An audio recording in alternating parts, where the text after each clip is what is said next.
Hello, magandang umaga.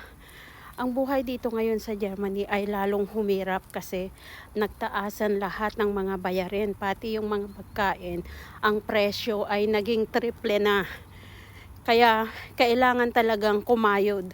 Hindi lang iisa ang trabaho ko dito, kundi tatlo. Una, pagiging caregiver.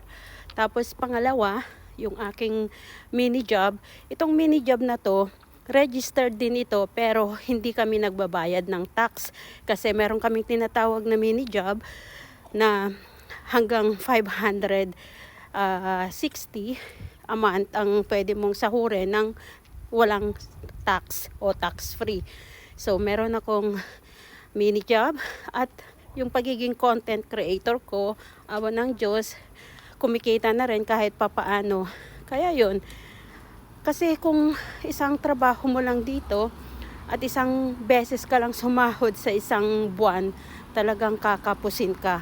Lalo na kung may pamilya at mayroon pang sinusuportahan sa Pilipinas. Kaya kailangan talagang magsipag tayo dito sa abroad. Hindi pwede dito ang tatamad-tamad. Kaya kahit day off, kailangan pumunta sa aking mini job. So yun lang.